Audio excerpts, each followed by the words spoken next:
which now brings us to the main event. I am very excited to have my own Kirkland City Councilman here tonight. He's a former state legislator. He's the president of the Washington Coalition for Open Government, and he's going to be talking about transparency in government. And with no further ado, I want to introduce Toby Nixon. And actually, Toby, I have a couple of questions for you before you launch into your talk, if that's okay. Sure, go for it. So, Get my stuff situated. So, you've run for state office a number of times. I've run 10 times in my life and won 5 times. And, you've won. So, with that, I'd like to know, what do you feel the value of running for a nonpartisan race is? What's your opinion of running for nonpartisan races? Well, I think the key to winning an election is how many people you know and how many people know you. Mm-hmm. And if you even just run for a nonpartisan race, you get to meet a lot of people. You can also meet a lot of people by being in service clubs or being involved in the soccer league or all these other things.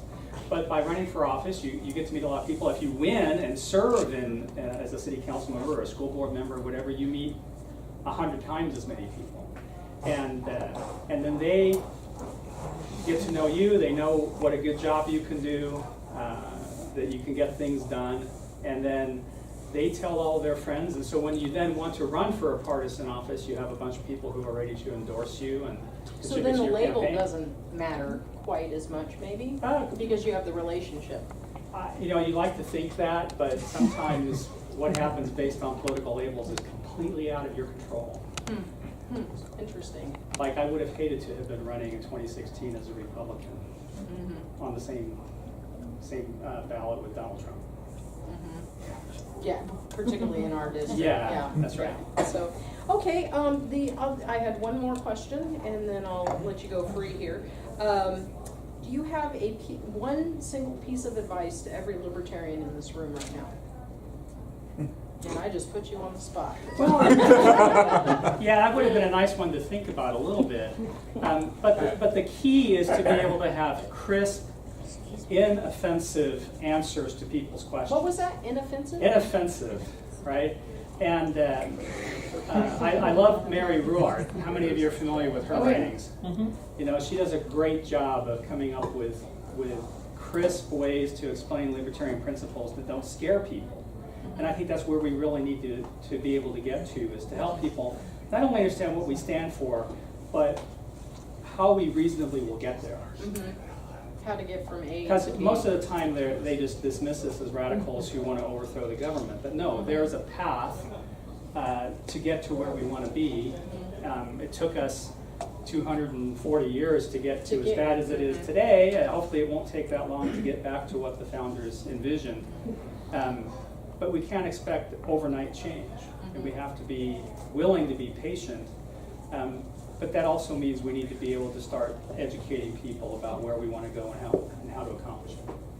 Okay, well, perfect. Well, thank you so much, Toby. I'm excited to hear what you have to say, and then we will maybe have a little Q&A absolutely. towards the end. So, all right. Yeah, you gave me till 8:30, and I don't think I'm going to talk that long. So well, you can that's have good. as much time as you like. So thank you all very much for the opportunity to be here tonight. I always enjoy coming to libertarian events and being able to talk frankly to people who are of like mind. A little bit about me first. I've been a libertarian, a member of the party since 1980, back when Ed Clark was running for president. And it was interesting how I got introduced to it. I actually was working on John Anderson's campaign in Florida. How many of you remember John Anderson? A couple, yes, us old guys. Old part here. Yeah. John was a Republican initially running against Reagan, and then switched to running as an independent. And I was working on his campaign because I didn't particularly like Ronald Reagan, and was making phone calls for him and reached a guy who I offered to send some Anderson literature to. He said he'd be happy to take my literature if I would take his. And he sent me information about Ed Clark and also a copy of Restoring the American Dream by Robert Ringer. Have any of you ever read that book? It's a great book. It's a great introductory book. And I've been a libertarian ever since, finally recognized what I really was.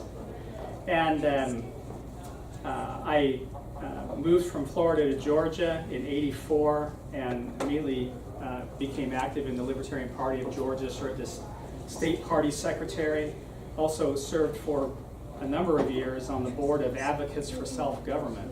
Are any of you familiar with Advocates?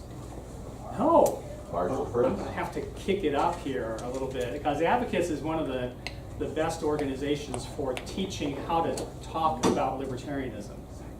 How many of you ever taken the world's smallest political quiz? Yeah, see, the Advocates for Self-Government published the world's smallest political quiz.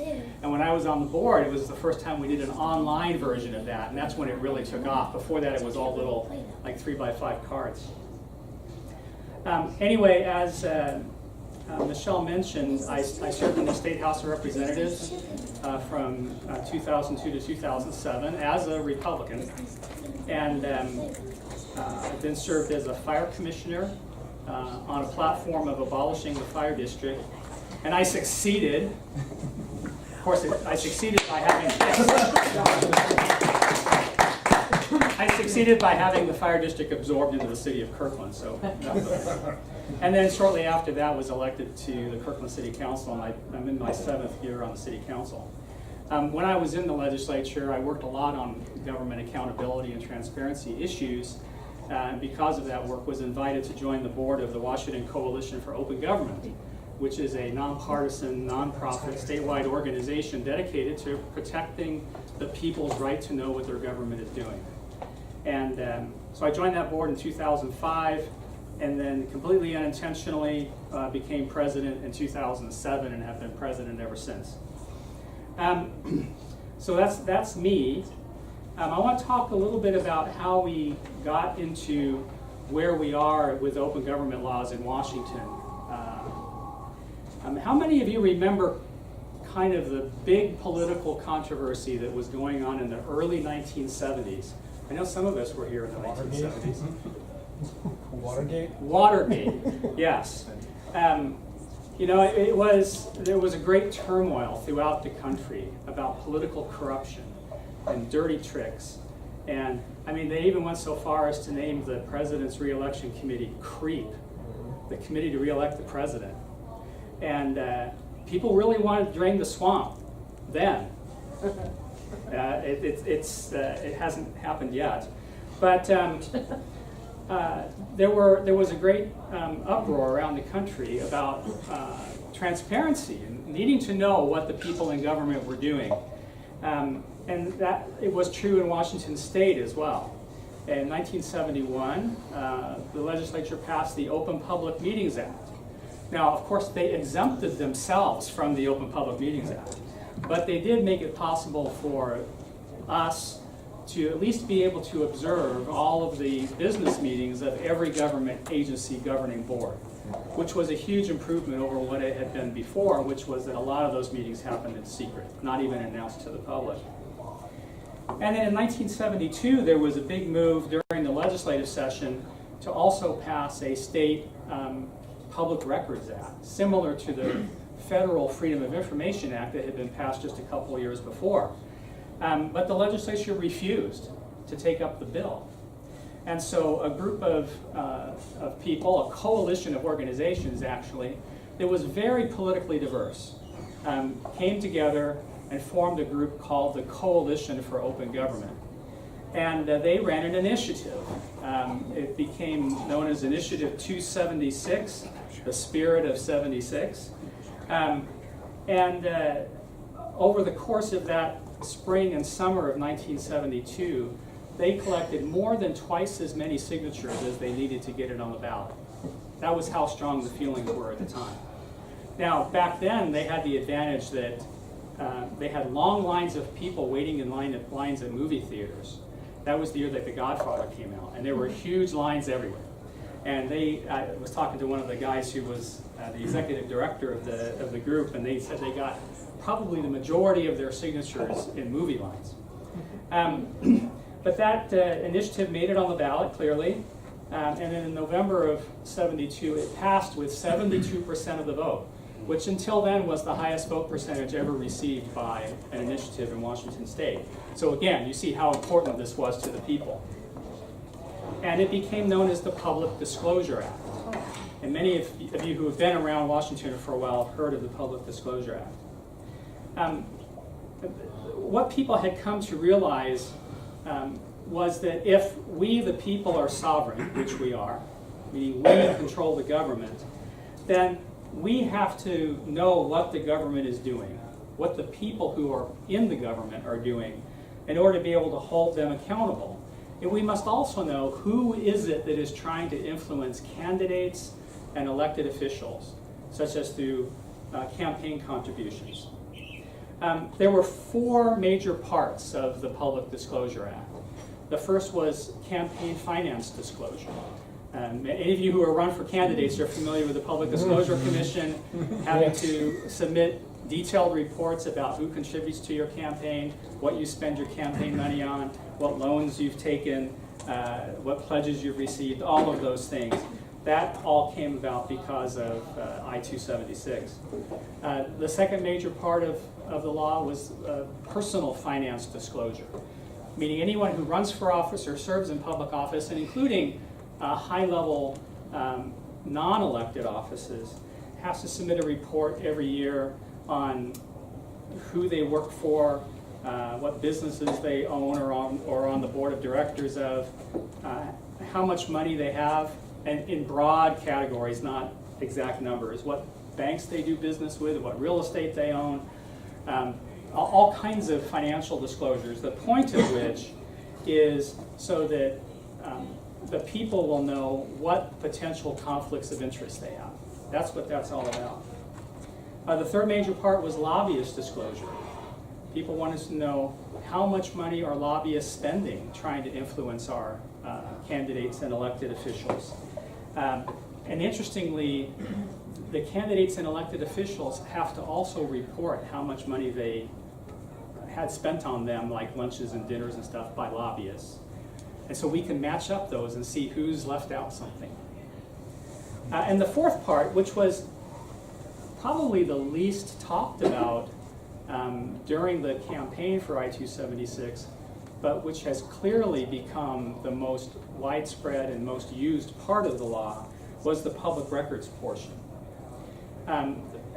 In 2005, I sponsored a bill to separate the public records portion out of RCW 4217, the Public Disclosure Act, and put it in its own chapter of law, which is now RCW 4256.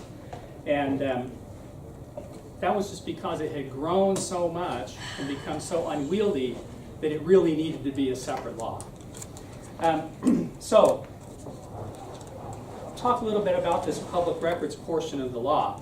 At its core, it says that all records that are prepared, owned, used, or retained, and notice it's or, not and, prepared, owned, used, or retained by any public agency at the state or local level, is subject to inspection and copying by anyone who asks, unless it is exempted by a specific provision of law. And at the time the law was passed, there were 10 exemptions in I-276. Now there's about 500. People say, what's up with that?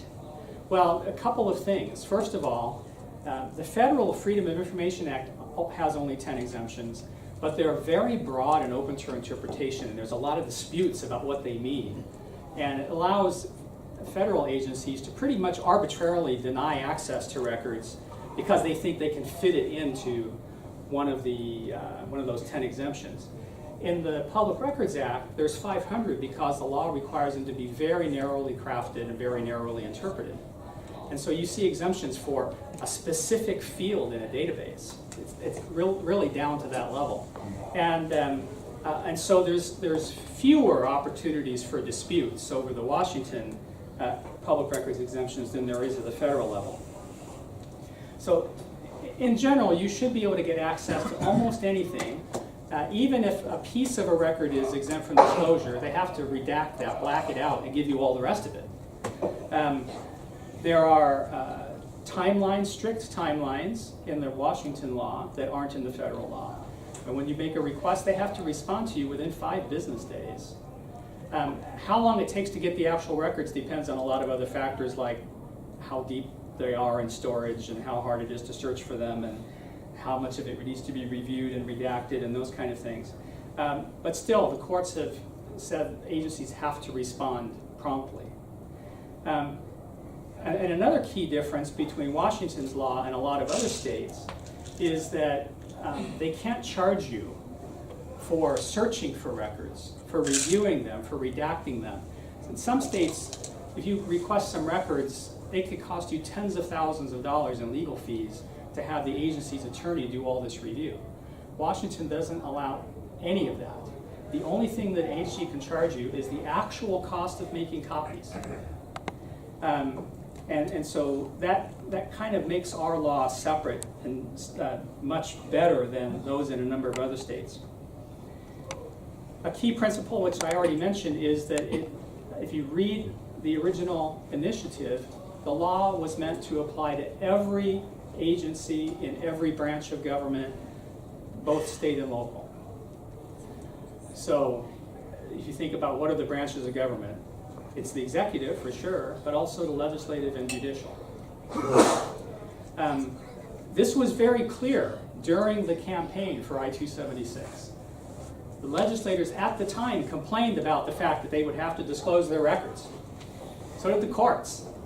The courts argued about whether the much higher copying costs that they had built into the law for themselves would be wiped out because this law only allowed them to charge the actual cost of copies, not the highly profitable rates that they were charging. And so it was well understood at the time that it was meant to apply to all of these agencies of government. Well, unfortunately, they made a minor drafting error. And even though they used very broad terms like agencies and those kind of things, they didn't explicitly use the word court as a type of agency. And so the courts, about a decade ago, through some cases where people had requested records from the courts and the courts had denied them, and then appealed the case to another court, so they were appealing it to themselves, decided to exempt themselves from the law. Just the Supreme Court said, this law doesn't apply to courts, sorry. Didn't have the actual word court in it. And so that was kind of a loss. We have since gotten the court rules amended so that administrative records of courts, for the most part, are available, but under different terms than what's under the Public Records Act. And it can be a lot more expensive, a lot more time-consuming to get court records than from other types of agencies. Over the years, the legislature really bristled about the fact that they were expected to turn over records. They kept denying them and daring people to sue them. And this even though legislators at the local level of government, like city council members, county commissioners, and council members, etc., just turned over their records, right? There was no argument. It clearly applied to local legislators, but the legislature disputed it, which was kind of strange because they never disputed that the campaign finance disclosure provisions applied to them. They never disputed that the personal finance provisions applied to them. And they never disputed that the lobbyist disclosure parts applied to them. It was only the public records part that they disputed. And finally, the media and other open government advocates, but mostly the media, decided that they had to take a stand on this, on the legislature's repeated refusals. And so in early 2017, the Associated Press, King TV, Cairo, and a number of newspapers from around the state did a public records request to each of the 147 legislators and asked them for things like their email, their text messages, their appointment calendars. and also disciplinary records of the legislature. They asked for any complaints about sexual harassment because it was an interesting kind of hot topic, and still is. We just recently had yet another legislator accused of sexual harassment. Of the 147 legislators, 3 turned over their records. 3. And 2 of those didn't turn over all of what was asked for, just most of it. But, all the other 144 legislators claimed that they were exempt from the law. And so these media companies decided, well, this is the time we're going to sue. And so in September of 2017, they filed a lawsuit in Thurston County Superior Court saying that the legislature was in violation of the Public Records Act. And that worked its way through the briefing and hearing process until on January 19th of this year, which is actually pretty fast for a Superior Court case. You're talking about like 4 months, which is really lightning fast. But on January 19th, this is after the legislative session started this year, the judge in the Thurston County Superior Court found in favor of the plaintiffs, in favor of the news media, and said the legislature has misinterpreted the law, that there are specific types of bodies or offices within the legislature that are exempt because of other laws, but that the legislators and their offices were not exempt from the law. And the judge ordered them to release all those records. Of course, the legislature turned around and moved for a stay while they appeal, and the judge granted that. That's pretty typical. About a month later, on February 21st, without any warning at all, a bill was introduced in the legislature. It received the number Senate Bill 6617. I was alerted to this by Jason Mercier of Washington Policy Center, a close friend of mine, and because he watches every bill that gets introduced in the legislature to see what they're trying to do. We both looked at the bill together and realized that the legislature was trying to make an end run around the court decision by making themselves explicitly exempt from the Public Records Act retroactively. There were a lot of other problems with the bill, which I will talk about in a minute. I started to spread the word on social media that evening, and it took off like wildfire around the state. The newspapers picked it up that same day and started doing articles and blog posts and Twitter posts about it. But there wasn't much time to act. The next day, the bill was brought up on the floor of the Senate, which all bills have to be the day after they're first dropped in the hopper. And instead of assigning it to a committee, referring it to a committee, which is what normally happens with a newly introduced bill, they waived all that process and put it directly on the second reading calendar, meaning they were going to bring it directly to the floor of the Senate for a vote without any committee hearings. They did actually have what they called a work session, an opportunity for people to come and complain at noon on February 22nd. This was less than 24 hours, about 20 hours after the bill first appeared on the legislature's website. They were already having a hearing. Not a hearing, a discussion. It wasn't a formal hearing. And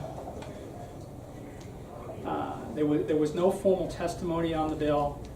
Only 5 people were able to make it to Olympia on such short notice to speak against it. They did a great job in highlighting all the problems with it. But the fact is that this was just a formality. The legislators just wanted to be able to say that they had given an opportunity for the public to be heard. But it was nonsense. Without any consideration of anything that was said in that meeting, the bill was brought up on the floor of the Senate the next morning, February 23rd, and with no debate, no floor debate whatsoever, it was passed by a vote of 41-7. they immediately hand-walked it over to the House. And if any of you have ever been in the state capitol, you know you can just walk from the back door of the Senate chamber right across the rotunda over to the back door, or the back door of the House chamber. And that's exactly what they did. The House was already in session waiting for the bill to arrive.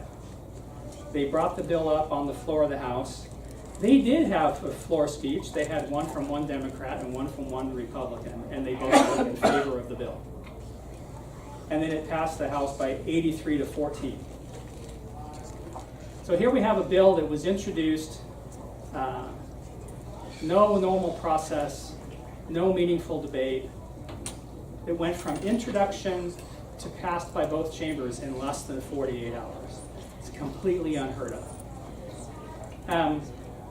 And it turned out that there were a lot of reasons why they wanted to make this happen quickly, because they were hoping to just push it through the process before anybody could react. But it turns out that that weekend, the governor was not even in Washington State, so he couldn't sign the bill immediately, which had been their plan. The governor had gone to a conference in Washington, D.C. Some of you might remember that. That was the time that he stood up in a meeting with the president and made some snarky comments about he should do less tweeting, which probably wasn't a bad thing to have said to the president. But the fact is the governor wasn't there. But the governor was interviewed in Washington, D.C. by representatives of the Washington State news media and asked, do you intend to sign this bill? And he said, well, it's veto-proof, right? It passed by far more than the 2/3 majority in both the House and the Senate that are necessary to override a veto. And so it seemed at that moment like it was a done deal. As soon as the governor got back, he was going to sign the bill. On February 27th, and this was a Tuesday, 13 of the 13 largest newspapers in the state of Washington did something that had never happened before. Every one of them published a front page editorial. I mean, how often do you see an editorial on the front page at all? But they have 13 daily newspapers publish a front page editorial calling on the governor to veto the bill and calling on the public to contact the governor and contact their legislators and say that this is a terrible bill. Was an amazing thing to see happen. And there were a number of other newspapers that published editorials on their normal editorial page. There were weekly newspapers that published it on their normal publication date later in the week. It was dozens of newspapers around the state that took a stand on this. And the response from the public was immediate and monumental. Over the following few days, well, actually 2 days, that's how quickly this happened. Over 20,000 calls and emails were received in the governor's office, and tens of thousands of more received by legislators. The legislators quickly realized that they had made a mistake. I don't think they yet realize how big of a mistake they made, really. But 3 of the 4 legislative caucuses, for whatever reason, not the Democratic caucus in the House, but both caucuses in the Senate and the Republican caucus in the House, sent a letter to the governor asking him to veto the bill. And he did. On March 1st, the governor vetoed the bill. But what we've seen happen since then has been very odd, actually, to observe.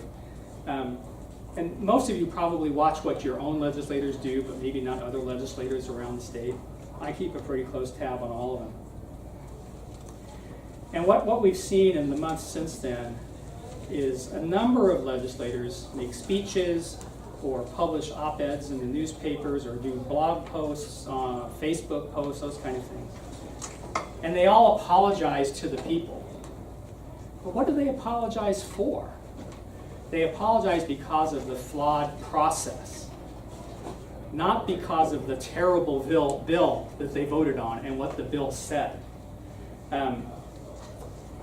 In fact, many of them have said outright that they thought the bill was a good bill. It was just a flawed process. Well, the fact is they are wrong. It is a bad bill. If you look through some of these editorials that have been done, there's some common themes. Actually, what happened was Senator Jamie Pedersen from, what is it, the 43rd District in Seattle? Yeah. He wrote a list of speaking points, which all the other legislators have been using. He's an attorney, and so he made a bunch of arguments that they've all been using. And amongst those are, number one, that the legislature was never meant to be covered by Initiative 276. That's false. It clearly was if you look at the history. They claim that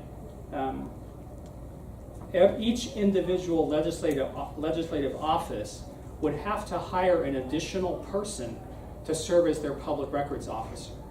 I didn't explain what a public records officer is, but every agency is required to designate somebody as the person who receives public records requests for that agency and has the responsibility to respond to them. You know, in the city of Kirkland, it's our city clerk. You're not required to have it be somebody in your agency. It can be somebody else. For example, when I was a fire commissioner, our fire district had the 3 commissioners and a private attorney that we paid, and a half-time clerk from the city. And that was it. That was all the employees of the fire district. We just contracted with the city of Kirkland to provide the fire service. And we didn't have a public records officer. But we designated the city clerk of the city of Kirkland to be the fire district's public records officer, and it worked out fine. Well, the fact is that the legislators could easily appoint the clerk of the House and the secretary of the Senate to be their public records officer. There's this idea that they would each have to have a full-time person just to handle public records requests is wrong. The law talks about a requirement that people be able to come to the offices of agencies at least 30 hours a week in order to make public records requests in person. And the legislators were arguing that meant that they had to have their offices in Olympia open at least 30 hours a week year-round. Well, that's false. There are many agencies that don't have any office whatsoever. Our fire commission did not have an office. We met in the conference room of our attorney when we met. And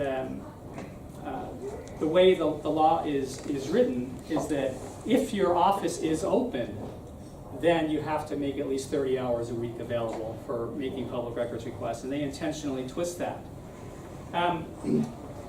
The legislators claimed that the bill, Senate Bill 6617, would have expanded the number of different types of records available from legislators.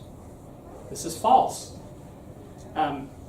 It would have expanded what they had previously been disclosing, which was things like expense and travel records and nothing else. It would have added a few additional types of records, like emails with lobbyists, but not with anybody else. And calendars that had a lot of the useful information removed. But what they failed to recognize was that the court had said everything needs to be disclosed unless it's specifically exempt by some exemption. And they completely ignored this ruling by the court and instead said that they would expand upon transparency, which wasn't true. A very interesting thing that they said about disciplinary records, you remember one of the things the media had requested was disciplinary records. Complaints about sexual harassment and what the results of the investigations had been. The legislators said in the bill that they would release final investigative reports of disciplinary issues. Well, all that means is they never have to finalize the report. If it stays as a draft report, they can keep it secret forever. This is a game that agencies play all the time, and we see it. And so anything that they thought was too embarrassing, they wanted to bury, they would simply never declare it to be a final report. the legislature, for the most part, has yet to admit that they actually violated the law and have been violating the law for decades. If you or I were accused of violating the law, and it was a reasonable law, especially one that's clearly in the public interest, we would very likely comply. That would be our response to being accused of violating the law, right? We'd comply with the law. But instead, as I mentioned, the legislature didn't comply. They jammed through a bill to retroactively exempt themselves from the law that they had already been found to violate. It must really be nice if you are found guilty of something to simply be able to declare yourself not guilty. The legislators claim that they have constituents who write to them about highly personal matters, like things having to do with their kids or health care, etc. Well, I served in the House for 5 years. And in my 5 years in the House, I can count on one hand how many such emails or letters I got from constituents. It's really pretty rare. The governor gets thousands of these letters every year from people asking him to intervene on their behalf with executive branch agencies. The governor turns those over.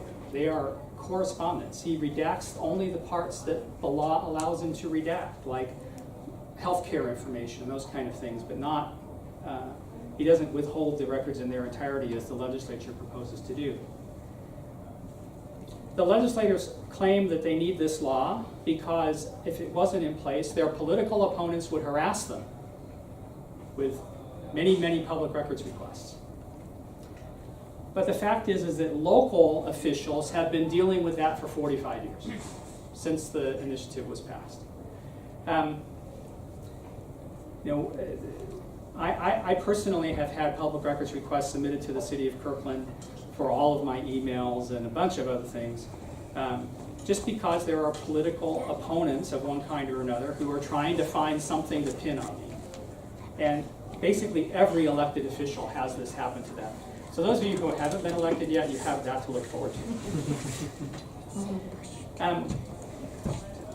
And so in the bill, the legislators proposed to deal with it as follows. First, they could indefinitely delay responding to requests. There would no longer be any time limits. It was completely arbitrary on their part. They could arbitrarily reject requests claiming that they were too busy to respond. They could arbitrarily reject requests by subjectively claiming they're being harassed or that the request was politically motivated. No other agency is allowed to do this. And yet the legislators think that they are so special that they have to have those protections. Finally, and I think really one of the most extraordinary things is if a legislator denied you access to records that even their own law said you should have, and you appealed, you said, no wait, the law says you have to release that, there would be no objective, independent review. Their decision to deny you records would be reviewed only by an internal committee of the legislature, made up by legislators and staff. Well, who do the staff listen to? Because they can be fired on a moment's notice by legislators, right? Which one of us wouldn't like to be our own judge if we're accused of something? That's what they're asking for, is to be their own judge for violating their own law. And even if your appeal to this committee was successful, oh, I forgot to mention, the meetings of these committees are secret. They're not declared open to the public. Even if the committee agreed that those records should have been released to you, you will not get reimbursed for your attorney fees, and there will be no penalties. Right? So what incentive is there for them to obey the law, ever? If there's nothing bad that can happen to them, they just get to delay producing records until they feel like it, after it doesn't matter anymore. With no meaningful enforcement mechanism, the law might as well not exist at all. So in reality, it was all a big sham. They were saying they were creating a mechanism by which they would release legislative records, but without actually having to do it. So,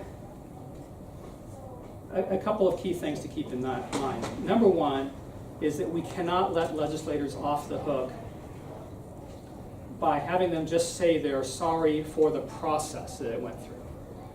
They need to be held accountable for what the bill language itself said and what they voted for. The other thing is they ought to be committed to not just trying to jam through the same bill in the 2019 session using the regular process, because the bill's terrible. What they did agree to do, actually the governor said you have to do this or I'm not going to do what you want. They created a task force where, in theory at least, various stakeholders are going to talk about this bill or about the need for access to legislative records, and then try to come forward with a new proposal to be considered in the legislative session in January. There are problems with this task force. I'm happy to say I'm on it. That's a start. That's a good thing.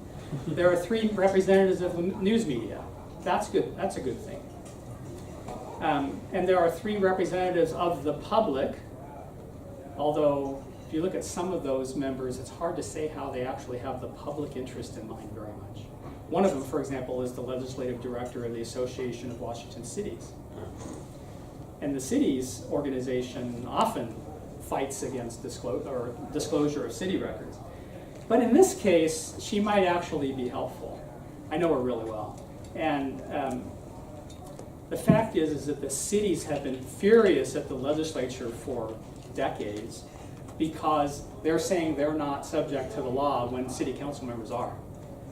And the AWC wants the legislature to be subject to exactly the same rules, so they feel the same heat that city council members do. So I suspect that she will be on board with the idea that the legislature should be subject to exactly the same law as every other agency in the state. So that I just talked about 7 of the members. Who do you think the other 8 members are? Legislators, right? So they create a task force, they give themselves a majority, and all 8 of the legislators they appointed to this are people who voted yes on the bill. They didn't appoint a single one who voted no.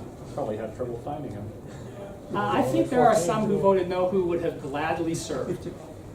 But a couple of other interesting points. When they originally started shopping around the draft work plan for this task force, the first meeting was supposed to be held in July, and they were proposing 4 meetings. Well, that would have been July, August, September, October. And then the election's in November. So we would have been able to see what the outcome of this task force was before the election. Well, strangely enough, they've delayed the start of that until September. So now the final meeting of the task force won't be until December, after the election. And I think this is just smarmy, right? Let's wait until after the election. And if you look at the agendas, the proposed topics to be covered in each of these meetings, it basically reads like the legislative talking points.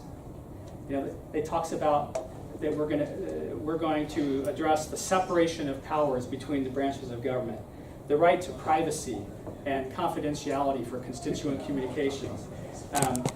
We're going to talk about legislative privilege, which doesn't exist in our Constitution, but they figure since the state Supreme Court created executive privilege out of nothing for the governor, the state Supreme Court can also create legislative privilege out of nothing for them. They want to have a whole session on the court rules for public records so that we can be informed about how envious they are of the courts. They want to go over what other states do with legislative records. And many states, as I mentioned, many states have laws that aren't nearly as powerful as ours. Many states exempt their legislators from records disclosure. And things like deliberative process exemptions and those kind of things. They have one line item where the media, in theory, would get to talk about what their position is. But really they couch it in terms of the media's responsibility in making public records requests. It's like they're saying the media should be careful not to request things they shouldn't or something. I don't know. It's terrible. When I looked at that agenda, it brought to mind for me the scene from A Clockwork Orange. How many of you have ever seen A Clockwork Orange? A few of you. Remember where they clamped Alex's eyes open and made him watch terrible violent movies to try to drill into him that it was a bad thing? That's what I envision the legislators doing to us, media and open government advocates, is forcing our eyes to be held open while they try to beam into our eyes a re-education campaign. The other thing that came to mind was they're going to be like the Borg. You will be assimilated. Resistance is futile. But who knows? We'll see what actually happens. I'm very skeptical of whether the process will bear fruit. But it won't be the first time I have argued with legislators over what their responsibilities for transparency and accountability ought to be. In fact, I guess my biggest fear is that by my presence and by the presence of the media folks there, by just being in the room, it gives the legislators the opportunity to spin our participation into support. Like, whatever they come up with, because we were present, we must have been okay with it. And that actually happens amazingly often in the legislature. But I'm dealing with that by already drafting my statement that I'm going to make after this whole thing is over about how we actually don't support what they came up with. I did manage just to conclude to write an op-ed that appeared in both the Seattle Times and in the Walla Walla Union Bulletin, which is owned by the Seattle Times, and which goes into a lot of these things in even greater detail than I was able to talk about today. So if you didn't grab one of these, there's copies on the table in the back. But I hope that you will each take the opportunity to, if you have an opportunity to go to a candidate forum or something like that, talk to the candidates about what their position is on access to legislative records.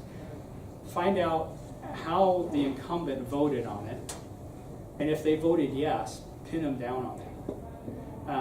But give the challengers the opportunity to respond as well, because what I find is most of the challengers are saying they're on the right side of this issue. They're in favor of transparency and accountability. And so I guess I'll conclude by inviting you, if you aren't already a member, to join the Washington Coalition for Open Government, or at least sign up for our citizens email list, which doesn't cost anything. Membership is $35 a year. It gets you discounts at WashCog events. And we also have our biggest event of the year coming up on September 21st at the Washington Athletic Club in downtown Seattle. It's a breakfast, and it's our annual award breakfast where we present an award, a Lifetime Achievement Award, a Volunteer of the Year Award, a Journalist of the Year Award, these kind of things. It's a great event. I'll tell you that this year, the Lifetime Achievement Award is going to be presented to the people of the state of Washington, right? And we're looking not at only what the people did to kill Senate Bill 6617, but what they did back in 1972 as well, and how the people have always stepped up at the key times to hold the government accountable and insist that we have the right to know what the government's doing. Thank you very much.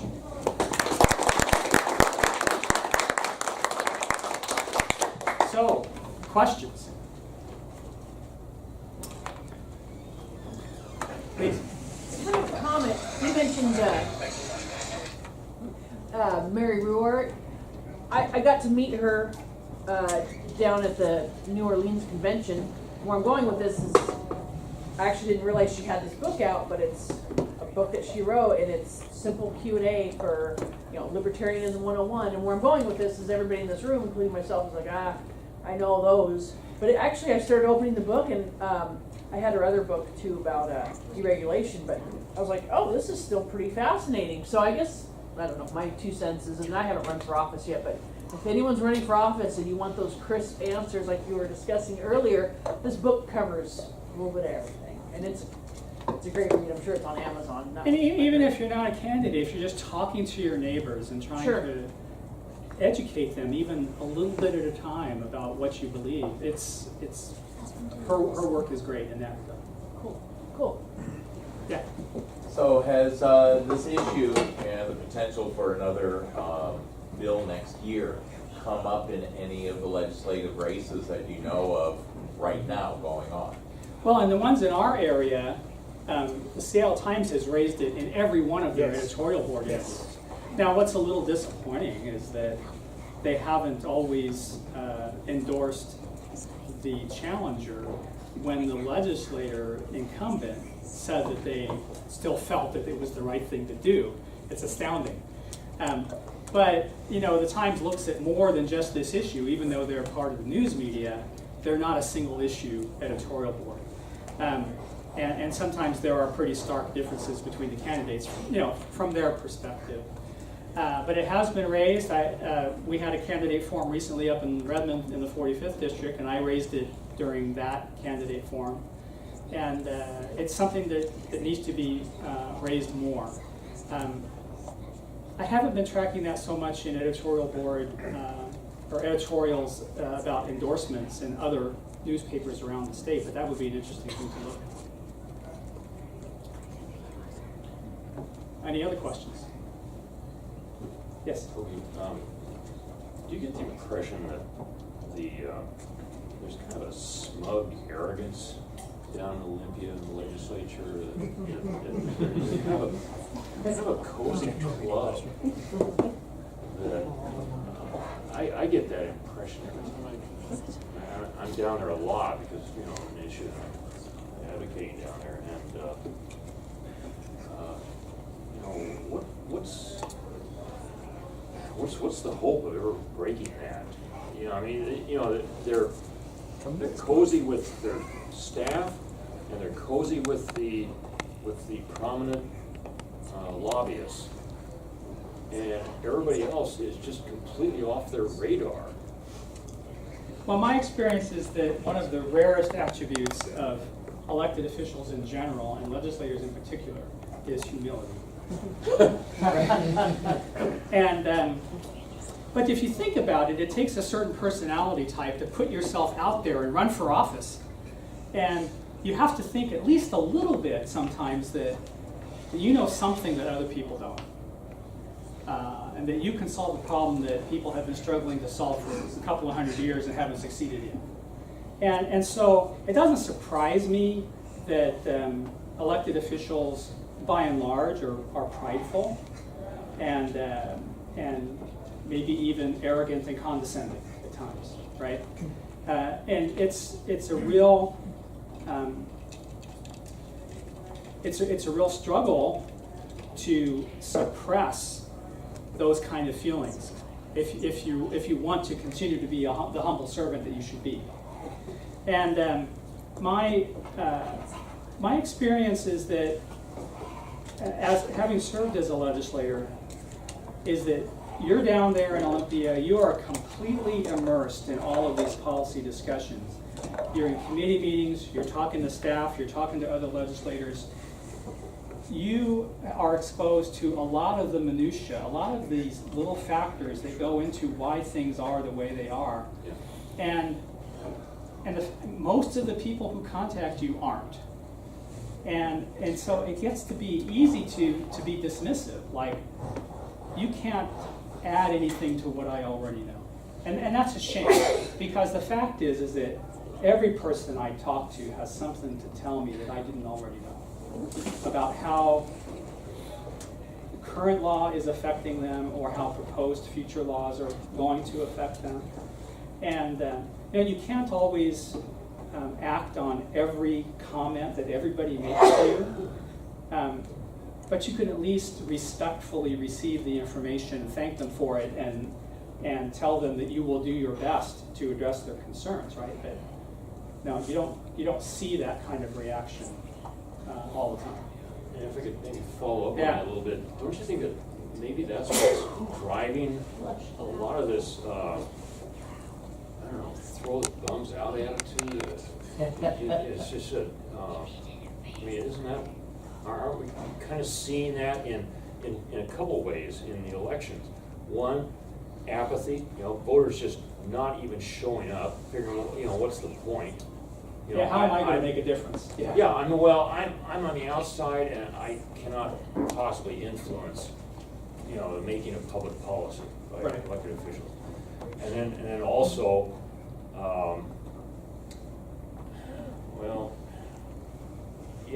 I guess that just leaves the ground to, the insider. So it's just, it's hopeless for an outsider. And that's another thing I wanted to ask you about.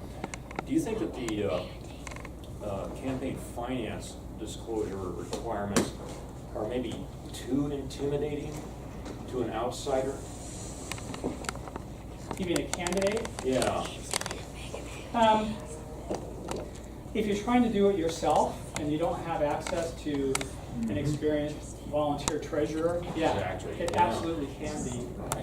But the PDC does have training. The political parties, at least the major ones, have training. I don't know if the LP has gotten into doing campaign finance training yet. We will work on it. Yeah. I'm the state party treasurer. That's the goal. We're gonna get there. That would be a big help, because it does look really intimidating when you get into it. But the Right. fact is that there's only a few pieces of all that you ever really use. Right.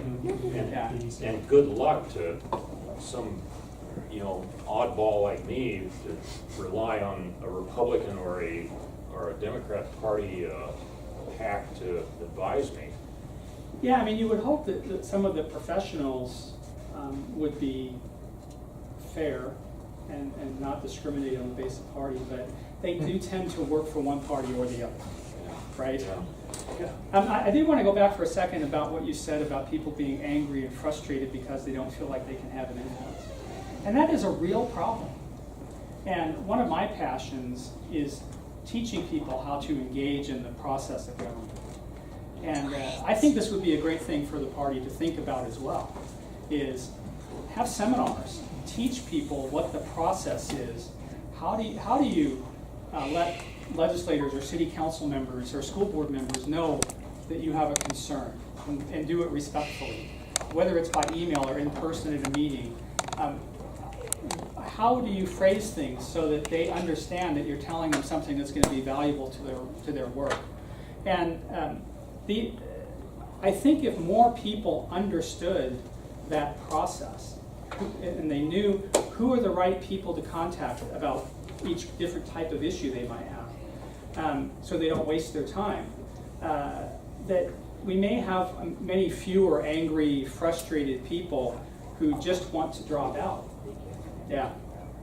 Good point. Along those lines, Toby, practically speaking, how would someone go about, executing a public records request? Just what would I do? Well, so the first thing, so let me say, I have an entire 2-hour presentation on this. Can I? Can we rebook But you? yeah, you could rebook me, and I've given this a presentation on being good at doing public records requests in a number of different organizations. But essentially, it boils down to figuring out which agency is likely to have the record you want, figuring out how to describe that record so that the agency can find it. Yeah, too many people do extremely broad requests, like give me every record that mentions Toby Nixon's name. Oh, it's going to take decades, even though I've only been there 7 years. There's just too many of them, right? And so how do you draft a request so that it's something that you can get a response to in a reasonable period of time at a reasonable copying cost, right? And how to work with a public records officer, to have them be your friend so that they help you narrow down your request to the type of record that is most likely to contain the information you want. Most public records officers, they are apolitical. They just want to get their work done. And if you can figure out how to have a positive relationship with them, just talk to them on the phone like any other human being, right, instead of impersonally trashing them in email, then you can gain their cooperation, because they know that if they help you narrow a request, that's going to be less work for them searching and reviewing and redacting and all these other things they have to do. So if you look at the WashCog webpage, it's WashingtonCogCog.org.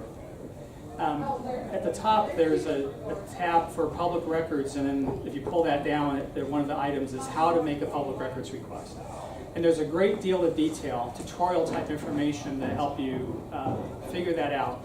It's probably more than most people need, because it does address a lot of the complications that can occur. But like I said, I'd be happy to come and do a more detailed presentation on that sometime. Yes? Who are the three legislators that actually turned over the records when they were requested to? Who are the good ones? So Mike Pellicciati in the 30th district was the one who turned over everything. Jerry Paulette in the 46th district turned over most of what was asked for. He should have turned over everything, because he's actually on the board of WashCog.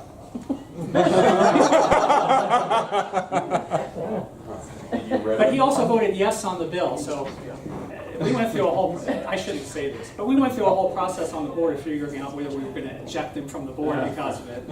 But we decided not to, because he's with us 95% of the time. And he's also our resident expert on the Federal Freedom of Information Act, because he makes a lot of federal requests. His kind of day job is as executive director of the nonprofit that is the primary advocate for cleaning up the Hanford nuclear site. So, and he's a lawyer. He makes a lot of requests to Hanford and the contractors at Hanford. And then the other one was, I think it was Melanie Stambaugh. And she had some issues with public records and had fought off an ethics complaint. And so I think she felt that it was the right thing to do. I would need to verify that. I'm sure of the first two I mentioned. I think it was Melanie who was the third one. Yes? We're picking up on the legislature here, but I'm curious if you think that the judiciary or the executive office of the governor is any more forthcoming and transparent with public records. I mean, as much as I disagree with Jay Inslee, his office has been doing a good job. Like when he came into office the first few weeks, he said, even though the courts have said that I have executive privilege and the right to not disclose communication amongst my key senior advisors, department heads and such, he said he would refuse to claim executive privilege, and he has not claimed it once during his time in office. And in general, he's been pretty good about setting directives out to all the executive branch departments to tell them to do the right thing. Bob Ferguson less so. I've been pretty disappointed. As much as Bob Ferguson talked about in his campaign about being an advocate for open government, his assistant attorney generals, who are the attorneys for the various state agencies, have been much more aggressive in fighting to keep records closed. And it's been a shame. And they've come out with friend of the court briefs in support of cities and counties, for example, that have taken aggressive positions. And just stepping in and saying, we think that city's right, when they weren't, right? And so you don't like to see the state using its resources to back up a local government that's doing the wrong thing. But Ferguson's office has done that. But the governor, we haven't had many complaints about what the governor has done. Now the courts, like I said, they did exclude themselves from the Public Records Act. The courts are different in a couple of respects. One is that court case files, the records of cases that go through the court system, are completely open, constitutionally. There's very rare circumstances. If you look at Article 1, Section 10 of the state constitution, it says justice must be administered openly. And so, based on that constitutional provision, you really don't have any problem accessing case records, except for the fact that they charge an exorbitant amount for copies, like $1 or $2 a page or something. And higher, yeah. Certified records can be really expensive. But the new rule, GR 31.1, which is for court administrative records, I have not received complaints from people who have been trying to use it. Even though the rule provides a great deal of escape hatches for the courts to be able to say, no, you're harassing us, we're not going to give you records, or that's too much work, we're not going to give you the records. They have not been using those. They've been producing records people have asked them for. So I think that's partly because, at least when Barbara Madsen was Chief Justice, she was a pretty strong advocate for open government.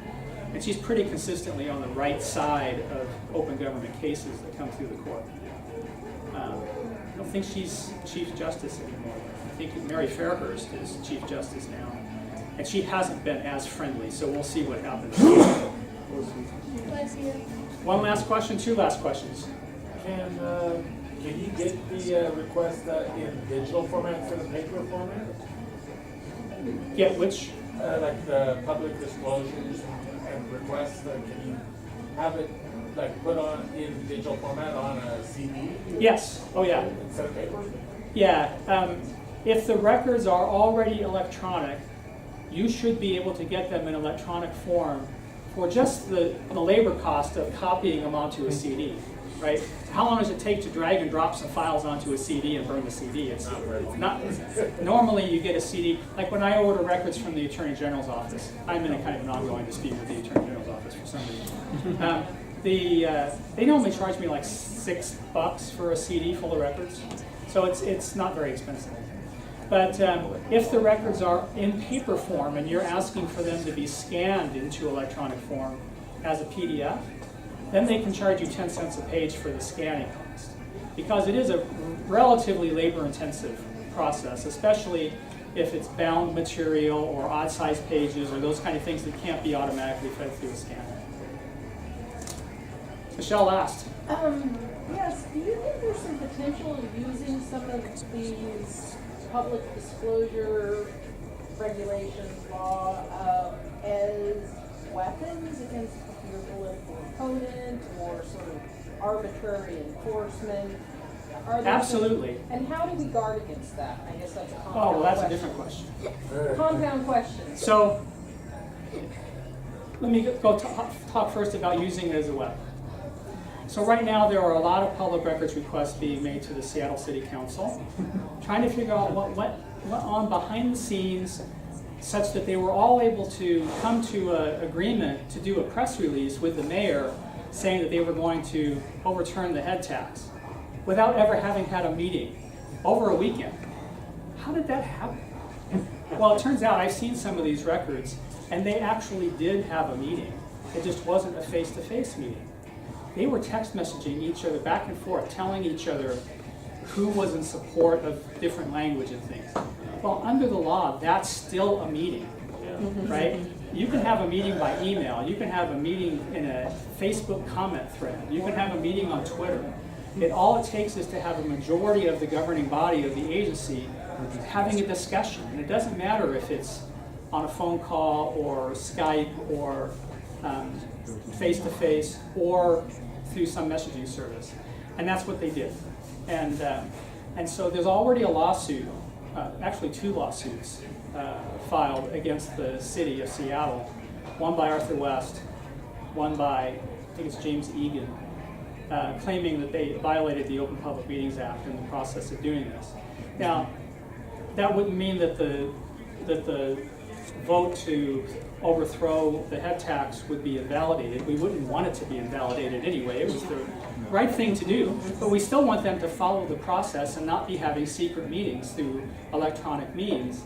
And so what this lawsuit hopes to do is just find them in violation of the law, get them each hit with a $500 fine so that they'll remember it next time they're tempted to have an electronic meeting outside the visibility of the public. All right, well, I'm over my time, but thank you all very much for the opportunity.